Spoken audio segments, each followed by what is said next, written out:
Hello everyone, Lorker here and welcome to my channel. So the topic for today is the nature meta for weekend event week 119. So without further ado, let's proceed. As you can notice, guys, so this is the current top weekend ranking on the left side. So as you can notice, on the top 10, there are literally four players who using nature who managed to get a 23 wins or 22 wins uh, out of 25 games. And I will gonna describe what was like the changes on this, the setup, how they played the game and changes on their deck. So without further ado, let's go. So uh Slowman currently on top three, which he managed to get a 23 wins out of 25 as a nature. And as you can notice here, what's the difference on his meta? As you can see here, he has more of one casting cost, total of 10. Literally, I believe he's more on like a control at the very early game and managed to control the board at early and deals more damage at the early game. So as you can see, he has like a chicken here and wild hog, pyramid warden, staple for two to cast, and as you can notice, marshwalker, slow hanging fruit, and chiron. So I believe he added low hanging fruit.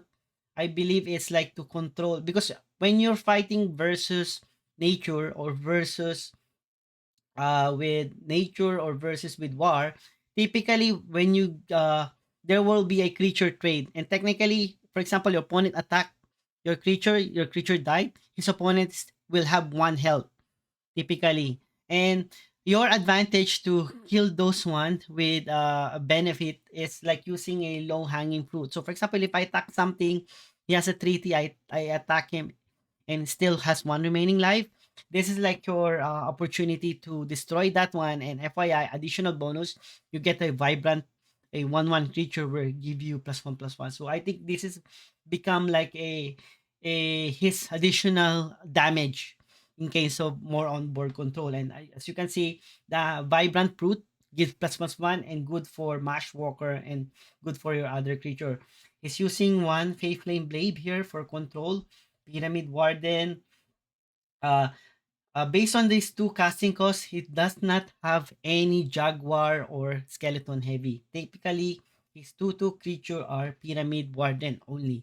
So this is like only five. Five because of two spells and one weapon and just pyramid. So this is like something special on his meta. Me on my deck, I remove the Black Jaguar. I replace it with Skeleton Heavy and Pyramid more than him.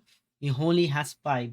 And then the next are curious is like on his three casting costs, he has more. He has total of five, which some players are typically three or four or two only. Three casting costs. Him, he add more three casting costs. He has two lightning strike with two canopy, ornery goat, and one rabid bear. And then on his forecasting cost, guys, he has total of four. Typically, he has Selena and Moon Craze. And the strangest part here, he using Carthaginian Marine and Veteran Archer. I think the main purpose of this one is to do more board control. Like if he has a 2/2 there, kill it. If he has multiple 1/1, you kill it with the Veteran. I think this is like more on like a comes into play roar ability. So I think this is like the big changes on this one. And then one Jaguar staff, I two Jaguar staff, then there's no Moose, the famous Moose. And he has total of six casting costs and 177. He has one Pangolin and two the Hunt. So technically, uh, if we manage opponent play minion, he gonna rely on Lightning Strike and the Hunt. Or if opponent play a lot of creature, he will use this one. So charging Onyx, it's 7 to cast. It means it's a little bit delay, but this is like a big source of like a damage. If your opponent, if you manage to control the board, you can cast this one and it will automatically deal 7 damage to the opponent god. So think probably a final blower or good versus the wall. Like if opponent plays something like a big minion with front line, this will definitely kill it. So if I compare with the other big priests who are like one, two, three, the top five, J-Can, and I think that he managed to get a 22 wins. Uh, so as you can see, he has seven only on one cast. He has more on two casting costs. It's like an opposite with with our current top is slow shaman. So J-Can, uh, two two five casting costs. He has more on the four casting costs. He has total of four. Three casting costs. He has more six. So technically, he shipped majority of his one casting cost card to the three cast minion and two cast minion, and that's how he balanced the deck. So as you can see, uh, I think he's more aggressive on the third turn and fourth turn to control the board, not on the first and second turn when controlling the board. I think that's like his concept of this deck. And if it's typically same thing, it's just like he has wildfire, one copy of each, one moontrace, one overgrown rhino, one starving, and one wildfire. For me, I like two copies of moontrace. It's powerful, but uh, I think because this is like a 3-3, you want to use just like 4-4 if in case you don't manage to get a frenzy, because this one became 5-5 only if you got frenzy. Starving good without confuse, and wildfire probably an AoE damage, and also buff up majority of his beasts here. As you can see, he has lots of beasts using wild hug and martial jaguar and stuff, and even giant pangolin here. So the next big creature deck is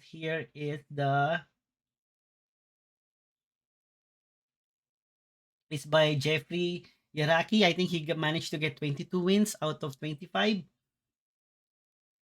Yeah, oh no, 23 wins out of 25. Same with Jakan. I think the current that all of them managed to get 23 wins. So my bad there. So Jeffrey Yaraki has only has uh total of 5 in 3. He has a balance of 1 casting cost and 2 casting costs, but same typical, he does not have any pyramid warden, guys. So technically, I believe he's like probably a new player. Usually, people with pyramid warden are old players. I believe he is like a new player here, and he managed to get a watchtower where you typically get this one from rewards, right? So oh, he has a trial of God here, enchant find. So technically, he has like total of six casting cost cards here. Two of them are for control, the hunt and enchant finds, and one watchtower for a little bit of like summoning a big creature here. He has four total of five, and on forecasting cost, he only has like two starving sabertooth. He's not using moonphrase. I think he doesn't like the frenzy and the confuse. Revenant, Ornigoat. So this one, if you cast three, you can like typically cast an additional two to cast. So this is like probably combo with either God Power or anything that is two to cast here. I think that was his combo here. Honorary Goat, powerful because of the deals 2 damage one. I also use this one, guys. And he always has Marsh Walker, so I believe he's like a new player. Because for old player, typically you must have already two Marsh Walker. So that's the only difference here, guys. Uh, so a little bit like balance until 6. And the last thing about this is Viking Team Meta, which I believe is 22 wins. Yep, 22 wins out of 25 games, and he's typically usually 7-9. This is like supposed to be the standard for the neutral one. He just like single copy some of the cards here. Chiron, he has Chiron, Fey Flame. On the 3 to cast, he has more 3 to cast, guys, total of 6, which is usually 3 or 2 or 4, but here this is more. Typical for forecasting cost, maximum 4, average are 2, sometimes 4. And 5 and 6, he has typically 2. So he's more like a mid-range guy, not literally a big beast here. Technically, this should not be a big beast. because Big Beast must consist of like 6 and 7 casting cost creature. But I believe because he's using two pangolin rather than mixture of hunt and pangolin, that's why maybe he considered. So he has one brazier, one jaguar, one fey flame, and he has wildfire also, guys, here on this build. Four casting cost, one wildfire for AU damage, and also pump your creature. Rabbit bear two, celestial stag two, and two lightning strike and two canopy. So this is like a little bit like a standard. Some player prefer one lightning strike. Uh, some player prefer rather than having two pangolin, one the hunt, and or two. He only has one pyramid, two hugs, and only one shield bearer. So probably that's why it's only have 7 average of the on the one casting cost. So I think for the meta for the nature, as long as the flourish is not yet been nerfed, it will be staying on this kind of meta. So we see the variation of the beast deck here or nature deck here. Like it's up to you where you allocate more card if you want to be aggressive on the first, on second turn, or you must be aggressive on the midterm, or you must aggressive on the later part. If you want to become be aggressive on the later part, then you will add more 6 casting costs, 5 casting costs, and 4 casting costs. For the early aggressiveness or board control, you have more 1 casting cost and 2 casting costs.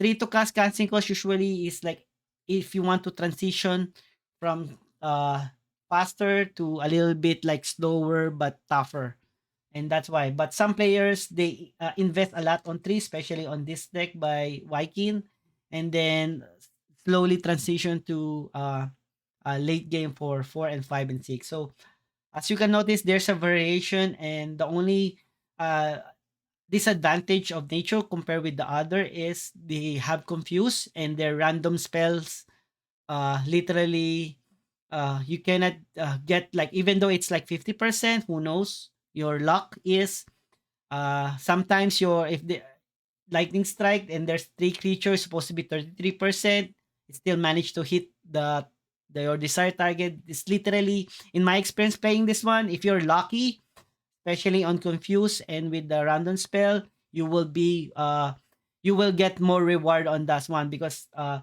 advantage of nature aside from the flourish god power is that they're literally big in strength and health, but only downside is the confuse and the randomness of the spells. So thank you so much, guys. Without if you have like comment or suggestion, kindly leave me a message, and please sub and follow me, guys, and like my videos. So for more guns and chain content. Thank you so much, guys, and have a nice day. Bye.